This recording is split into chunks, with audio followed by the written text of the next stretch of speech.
Hi, I'm Dee. I'm an age group triathlete over the 70.3 distance, so 1.2 mile swim, 56 mile bike. Finished off with a nice 13.1 mile run. So we're at the Derby Arena, and today we're working with Dan Bigham, and we're going to do some aero testing to see what aero gains we can get on the bike. We're here with the lovely Sam Proctor, so one of the Ribble sponsored triathletes. See what gains can be done, if I can get any speed going round to even get any analysis from that. But yeah, I'm sure it will be good fun. So what we're doing today is measuring your CDA, coefficient of drag times front area. You've probably heard people talk about it before, but effectively it's the value that defines how aerodynamic you are as a rider. And we want to get that as low as we can. So every lap you're riding around, we're measuring that, calculating your CDA on a half lap basis.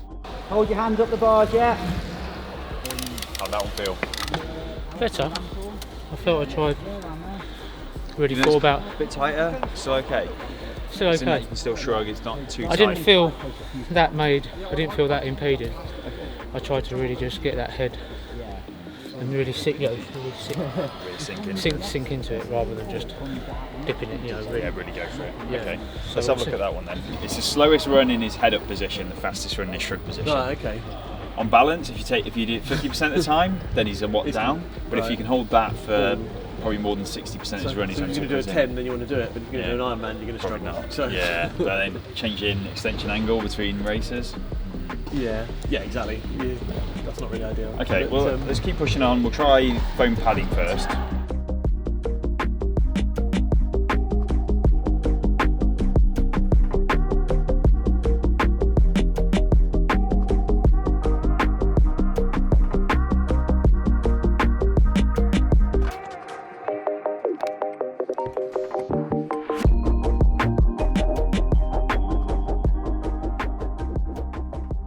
So your baseline position, reasonably okay, but definitely some room for improvement on that. So you're 237 and 222.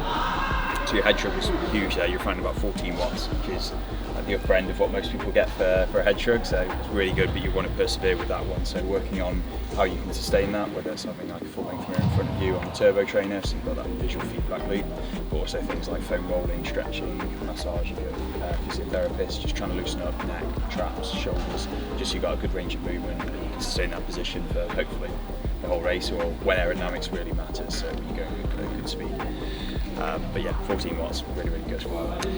First thing we changed was your hand position, so holding further forward on the shifters and bring the pads forward to sort of match that, and we found, roughly speaking, about 2 watts across the two positions. So good little improvement, nothing massive, but definitely the right direction. Then went narrow on your armrest. The first step was 1 bolt hole narrower, which found you 4.5 watts in your natural position, about 1 watt in your shrug. So it started to limit a little bit how much you could shrug. We went even narrower than that, so 2 bolt holes narrower, which is as close as we could go on the armrest now. And that found a further 8.5 watts and 2.5 watts, so big old gain there for narrowing you up. We then went through 2 extension options, one for 40 degrees and 50 degrees.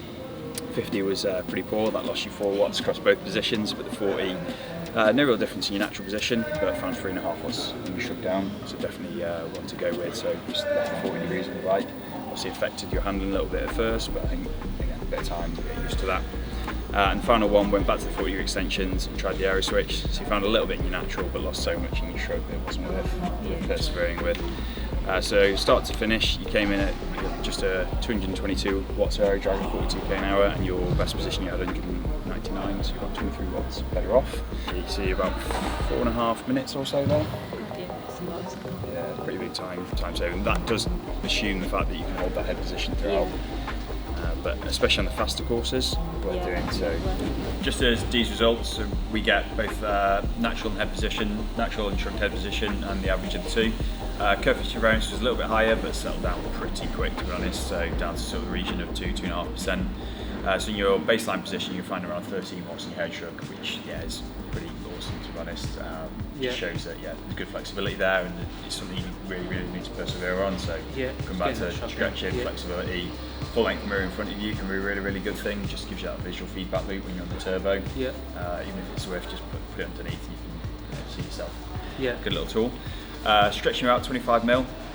Found you around 3 watts in your natural position. No real difference in your shrug position now. It's about the same. It's obviously going in the right direction, but we couldn't bring you any further forward with that. We then fitted 40-degree extensions, which cost you 5 watts in your natural position, but found you 3.5 watts in your shrug. So I think a factor of that is actually just the familiarity of having higher extensions in your face. It maybe push your head unnaturally high, but in the shrug it definitely found you a lot. It's something I think you should persevere with. Hopefully you can hold the shrug for the majority of the race and really see those gains. We then went for 10mm foam padding to effectively emulate having a more tight armrest position. We found you 6.5 and 3.5 watts across the 2 head position, so it's really, really big. Narrow armrest definitely works for you, so it's just redrilling your armrest to suit that accordingly and just playing around with the clamps to make sure that's all clean and tidy.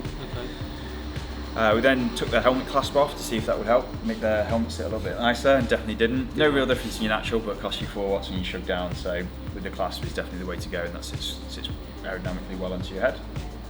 We tried a 10mm lower saddle height, which found you 3.5 watts in your natural position, but cost you 2 watts in your shrug. Obviously aiming towards being fast in your shrug position, hopefully make that sustainable, so don't think that's quite the way to go, but maybe something to look at in the future if you change skin suits or helmets and played about again, it's something to re-optimise. Bringing your saddle height up 10mm cost you a huge amount, 3.5 and 8 watts, so definitely no go on that. And on the last run, we went back to your fastest saddle height position and put a camelback down the front, t-shirt to emulate that, but that cost you quite a bit, about 5 watts, so not an efficient solution for you. So staying trim is definitely the way to go.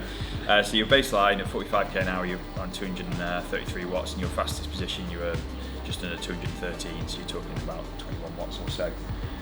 So similar sort of. So it was mainly bringing the arms in was the best, and the 40 minutes. Longer reach, 40-degree extensions, narrow arm pads, definitely the way to go. So you're looking pretty dialed. I mean, your CDA there, you said your power meter under ease, but you're 0.186, which, in the grand scheme of things, is really good. So even if you were say 10% higher, you'd be about, so going to be 2.0, which would put you amongst some of the most aero triathletes out there for long course. So you're in a really, really good position for that. Been a really productive day with Sam and Dee. We're here at Derby Velodrome, been aero testing all evening. Found, roughly speaking, 20 watts for each athlete, which is going to save some huge time for both of them over both middle distance and long distance triathlons. We've got some big ones coming up. And yeah, just a really productive day for Ribble all round. Hopefully they're going to be standing on the top step of the podium pretty soon.